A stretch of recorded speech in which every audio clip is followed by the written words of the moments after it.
Hello friends, prep all exam channel पर आप लोगों का स्वागत है। तो आज रीजनिंग के बहुत ही महत्वपूर्ण प्रश्न बताने जा रहे हैं जो आपका आगामी सभी परीक्षाओं के लिए अति महत्वपूर्ण है। तो आइए हम सभी प्रमुख प्रश्नों को बनाते हैं। प्रश्न संख्या 1, नीचे दिए गए विकल्पों में से संबंधित संख्या को चुनिए। यहाँ नीचे प्रश्न में दिए हुए 6, 4, 5, 5, 1, 00 का संबंध 21 से है, तो 8, 7, 5, 6 का संबंध इस चारों ऑप्शन में किससे होगा। तो चलिए हम लोग इसको बनाते हैं। यह भी प्रश्न जो है बहुत ही महत्वपूर्ण प्रश्न है। इसको बनाने के लिए ज़्यादा कुछ नहीं करना है। इसमें जितने भी संख्याएं दिए हुए सभी को आपस में क्या करना है जी, जोड़ लेना है। तो चलिए हम लोग जोड़ते हैं। 6 है, उसके बाद कितना दिए हुए जी, 4 है, फिर 5 है, फिर 5 है, फिर 1 है, फिर 0 है, फिर 0 है। अब सभी को आपस में क्या कर लेंगे जी, सभी को आपस में जोड़ लेंगे। तो 6, 4, 10, 10, 5, 15, 15, 5, 20, अब 20, 1, 21, कितना आया जी। टोटल यहाँ जो है जोड़ने के बाद 21 आ गया। देखिए यहाँ प्रश्न में 21 दिए हुए हैं। उसी प्रकार से हम लोग क्या करेंगे, इस 8, 7, 5, 6 को आपस में क्या कर देंगे जी, इसको जोड़ देंगे। तो चलिए इसको जोड़ते हैं। 8 प्लस कितना है, 7 है, प्लस 5 है, प्लस 6 है। सभी को आपस में जोड़ लेते हैं। 8, 7, 15, 15, 5, 20, अब 20, 6, 26, कितना है जी, 26 आ गया। यही 26 जो है इस प्रश्नवाचक चिन्ह के स्थान पर नोट होगा। यही 26 इसका आंसर है। तो चलिए हम लोग ऑप्शन में देखते हैं किस ऑप्शन में 26 दिए हुए। तो ऑप्शन ए में 26 दिए हुए, इसका राइट आंसर ऑप्शन ए हो जाएगा। तो चलिए हम लोग अगले प्रश्नों को बनाते हैं।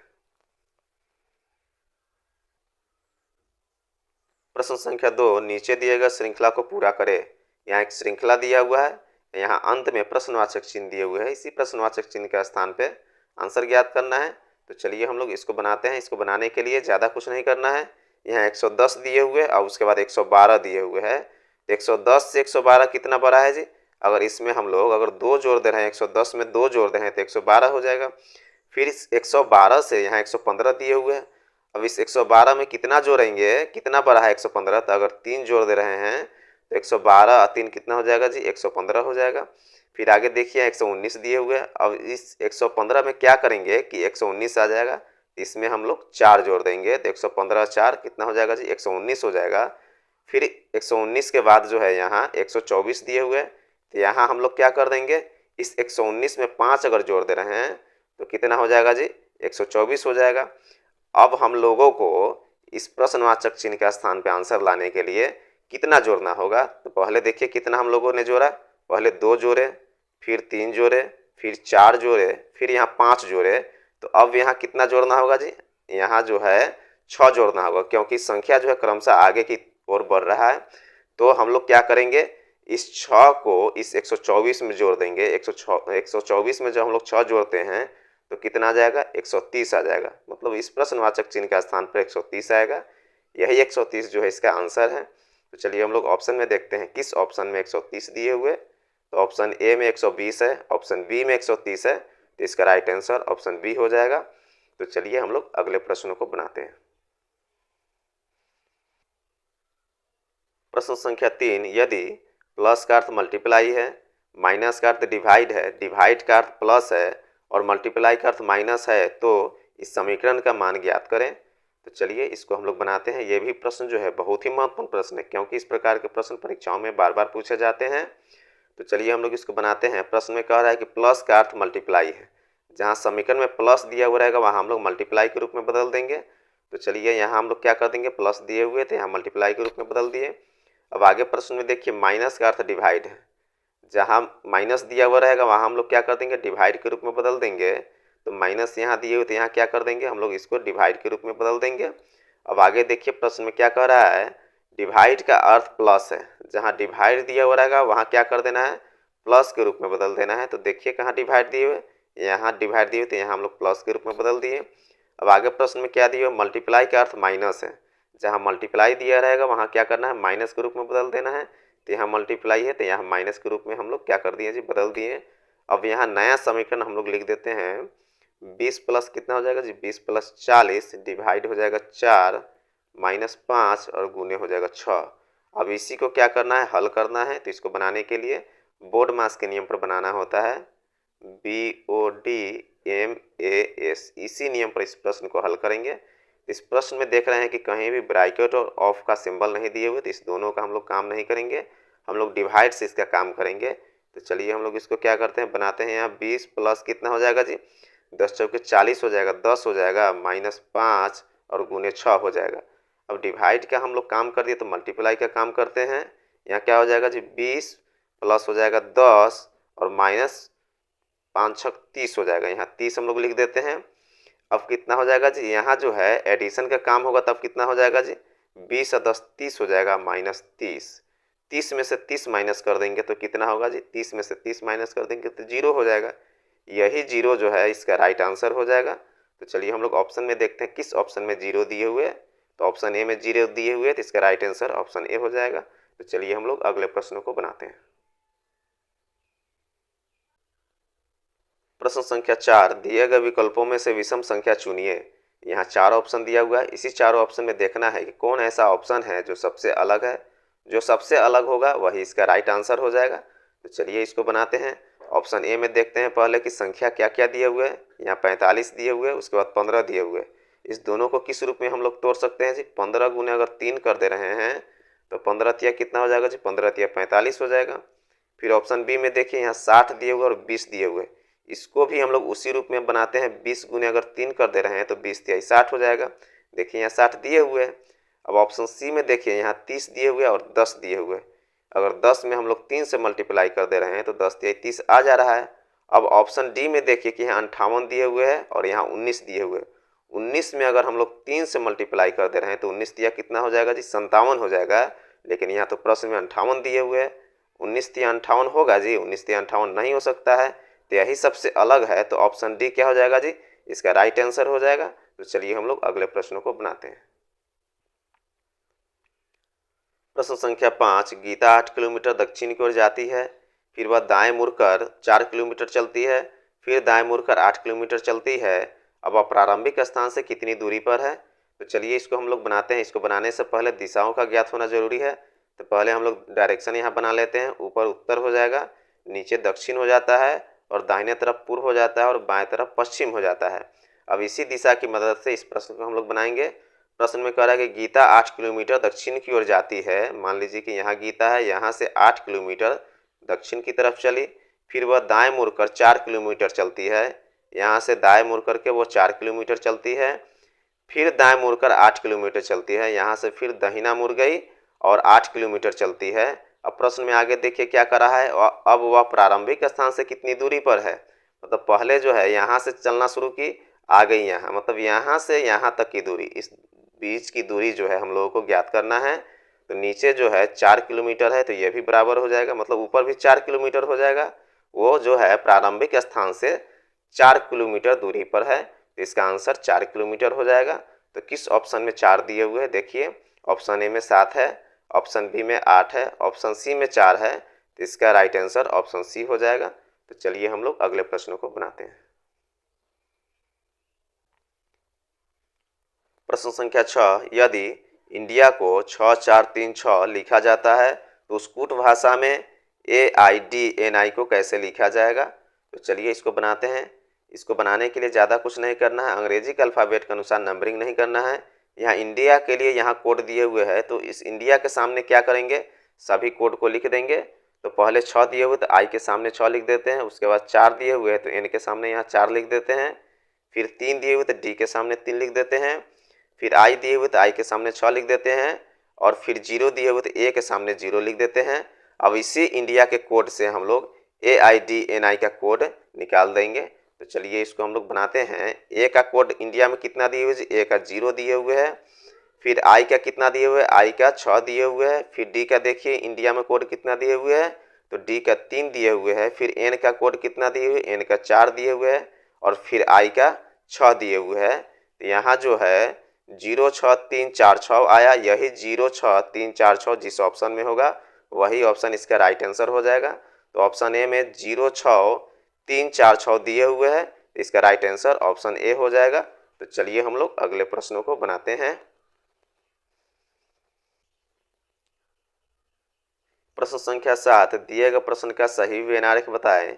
यहाँ नीचे प्रश्न में दिए हुए राज्य, उसके बाद दिए हुए जिला, फिर दिए हुए कॉलोनी दिए हुए, इसी तीनों के बीच में देखना है कि तीनों आपस में किस प्रकार से संबंधित है। इसमें हम लोग देख रहे हैं कि इसमें राज्य कॉमन है, क्योंकि इसी राज्य के अंतर्गत जिला आ जाएगा और जिला के अंतर्गत कॉलोनी आ जाएगा। तो इसमें सबसे पहले किसका सर्कल बनेगा, इस राज्य का सर्कल बनेगा, क्योंकि राज्य इसमें कॉमन है।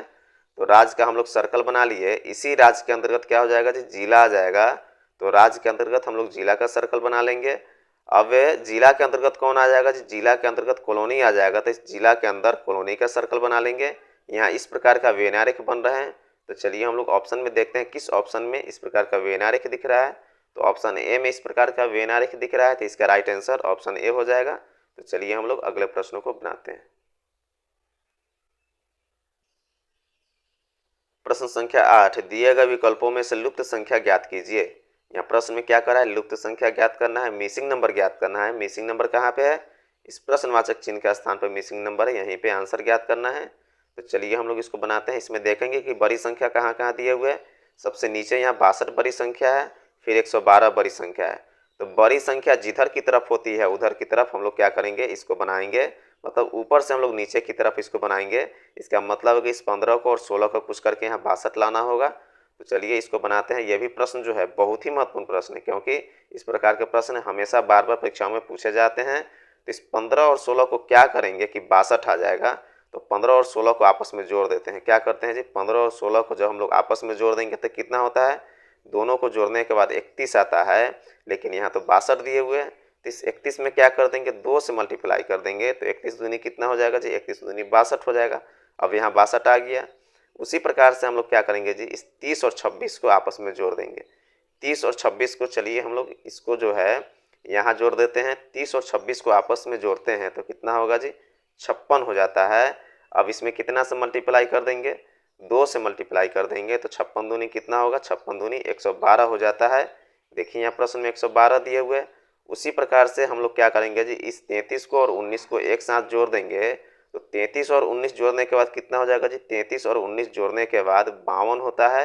इस 52 में हम लोग कितना से मल्टीप्लाई कर देंगे, 2 से मल्टीप्लाई कर देंगे। तो 52 दूनी कितना हो जाएगा जी, 52 दूनी 104 हो जाएगा। यही 104 जो है इस प्रश्नवाचक चिन्ह के स्थान पर नोट हो गया। यही 104 इसका आंसर है। तो चलिए हम लोग ऑप्शन में देखते हैं किस ऑप्शन में 104 दिए हुए। तो ऑप्शन ए में 120 है, ऑप्शन बी में 112 है, ऑप्शन सी में 110 है, ऑप्शन डी में 104 है। तो इसका राइट आंसर ऑप्शन डी हो जाएगा।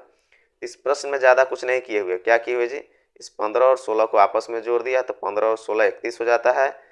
और उसमें क्या कर दिया, 2 से मल्टीप्लाई कर दिया। तो 31 दूनी 62 हो गया। उसी प्रकार से इस 30 और 26 को आपस में जोड़ दिए हुए। तो 30 और 26 जोड़ेंगे तो 56 हो जाएगा। उस 56 में फिर 2 से मल्टीप्लाई कर दिया तो 112 आ गया। उसी प्रकार से हम क्या किए हैं जी, इस 33 और 19 को एक साथ जोड़ दिए हैं। 33 और 19 को जब जोड़े हैं तो कितना आया है जी, 52 आया है। अब इस 52 में 2 से मल्टीप्लाई कर दिए हैं। क्यों किए हैं, क्योंकि पहले जोड़ने के बाद 31 आया तो यहाँ 2 से मल्टीप्लाई किए। फिर सेकेंड वाले में जोड़ने के बाद 56 आया तो यहाँ 2 से मल्टीप्लाई किए। तो यहाँ भी हम लोगों को क्या करना होगा जी, 2 से मल्टीप्लाई करना होगा। तो 33 और 19 जोड़े हैं तो कितना गया, 52 आया है। तो इसमें 2 से मल्टीप्लाई कर देंगे तो 52 दूनी कितना हो जाएगा जी, 104 हो जाएगा। यही 104 जो है इसका राइट आंसर हो गया। प्रश्न संख्या 9, दिए गए आकृति में कितने त्रिभुज है। यहाँ एक आकृति दिया हुआ है। इस आकृति में देखना है कि टोटल त्रिभुजों की संख्या कितना है। तो चलिए हम लोग इसको बनाते हैं। इसमें देखेंगे यहाँ से यहाँ तक के फिगर को देखेंगे कि इसमें कितना पहले त्रिभुज है। तो इसको बनाने के लिए क्या करना होता है जी, इस दोनों खंडों को गिन लेना होता है। देखिए बनाने का तरीका है, ये 1 हो गया, ये 2 हो गया। अब इस दोनों को क्या कर लेते हैं, जोड़ लेते हैं। तो दोनों को जोड़ने के बाद कितना आ जाएगा जी, दोनों को जोड़ने के बाद 3 हो जाएगा। मतलब इसमें 3 त्रिभुज है। फिर देखिए यहाँ से यहाँ भी जो है सेम उसी प्रकार के त्रिभुज नजर आ रहे हैं। तो यहाँ भी 3 हो जाएगा। फिर आगे देखिए यहाँ भी त्रिभुज दिए हुए हैं। ये भी त्रिभुज जो है उसी तरह से दिख रहे हैं। तो यहाँ भी 3 हो गए त्रिभुज। फिर देखिए ये इसको देख लीजिए, ये भी जो है उसी प्रकार से नजर आ रहे हैं। तो यहाँ भी 3 त्रिभुज हो गए। फिर देखिए यहाँ से यहाँ भी जो है सेम त्रिभुज है। तो यहाँ भी कितना हो जाएगा जी, इसमें त्रिभुज यहाँ भी 3 हो जाएगा। और फिर देखिए इसको यहाँ से यहाँ तक है। तो ये भी जो है इसमें भी 3 त्रिभुज हो गए। अब सभी को क्या कर लेंगे, जोड़ लेंगे।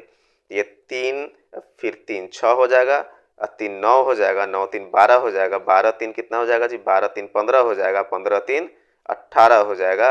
यहाँ जो है 18 त्रिभुज आ गए। इसमें आप देखेंगे कि इसमें और भी त्रिभुज है। ये बड़ा वाला यहाँ से यहाँ तक जो है ये एक त्रिभुज है। तो 18 में हम लोग 1 जोड़ देंगे। फिर देखेंगे कि यहाँ जो है एक और त्रिभुज है। कहाँ पे है, यहाँ से यहाँ जो है एक और त्रिभुज है, यहाँ से यहाँ। इस 18 में इसमें एक और जोड़ देंगे। अब सभी को क्या कर देंगे जी, आपस में जोड़ देते हैं। 18 एक 19 हो जाएगा, 19 एक 20 हो जाएगा। इसमें टोटल त्रिभुजों की संख्या कितना हो गया जी, टोटल त्रिभुजों की संख्या इसमें 20 हो गया। देखिए किसी ऑप्शन में 20 दिए हुए हैं, ऑप्शन ए में 20 दिए हुए हैं, तो इसका राइट आंसर ऑप्शन ए हो जाएगा। इस प्रश्न में ज़्यादा कुछ नहीं किए हुए हैं। पहले हम लोगों ने यहाँ से यहाँ तक के पहले देखे हैं कि इसमें टोटल त्रिभुजों की संख्या कितना है जी, इसमें टोटल त्रिभुजों की संख्या 3 है। तो यहाँ भी सेम उसी प्रकार के त्रिभुज है, फिर यहाँ भी सेम उसी प्रकार का त्रिभुज है, फिर यहाँ भी सेम उसी प्रकार का त्रिभुज है, फिर यहाँ भी सेम उसी प्रकार का त्रिभुज है, फिर यहाँ भी सेम उसी प्रकार का त्रिभुज है। मतलब सभी में 3-3 है। सभी को क्या कर लिए जी, आपस में जोड़ लिए हैं। तो कितना है जी, 18 आ गया है। फिर हम लोग देखे हैं कि ये बड़ा वाला एक त्रिभुज है, तो क्या हो गया जी, 19 हो गया। फिर क्या है जी, ये बड़ा वाला त्रिभुज है, ये 19 में एक जोड़ देंगे तो 20 हो जाएगा। मतलब इसमें टोटल त्रिभुजों की संख्या 20 है, इसलिए इसका राइट आंसर 20 हो जाएगा। तो चलिए हम लोग अगले प्रश्नों को बनाते हैं।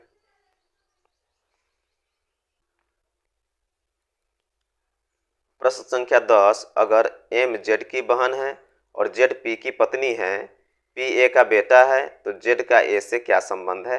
तो चलिए हम लोग इसको बनाते हैं। इसमें प्रश्न में कह रहा है कि अगर एम जेड की बहन है, एम जो है इस जेड की बहन है, तो एम यहाँ फीमेल है तो हम लोग इसको माइनस से सांकेतिक कर देते हैं। और जेड पी की पत्नी है, ये जेड जो है पी का पत्नी है, तो पी यहाँ पति हो जाएगा तो इसको प्लस से सांकेतिक कर देते हैं। और जेड पत्नी है तो हम लोग माइनस से सांकेतिक कर देते हैं। अब आगे प्रश्न में देखिए, पी ए का बेटा है, ये पी जो है किसका बेटा है, ए का बेटा है, तो जेड का ए से क्या संबंध है। मतलब ए के लिए जेड जो है क्या लगेगी, तो बेटा के पत्नी क्या लगेगी, बेटा के पत्नी पुत्र वधू लगेगी, इसलिए इसका राइट आंसर पुत्र वधू हो जाएगा। तो ऑप्शन में देखिए किस ऑप्शन में पुत्र वधू दिए हुए हैं, तो ऑप्शन ए में पुत्र वधू दिए हुए, तो इसका राइट आंसर ऑप्शन ए हो जाएगा। तो इस वीडियो में जो भी हम प्रश्न डालते हैं सभी प्रश्न परीक्षाओं से संबंधित प्रश्न डालते हैं, कोई भी प्रश्न आउट ऑफ नहीं है। तो आप लोग एक एक करके सभी प्रश्नों को जरूर देखिएगा। अगर आप लोगों को ये वीडियो पसंद आया तो एक लाइक और सब्सक्राइब जरूर कर दें।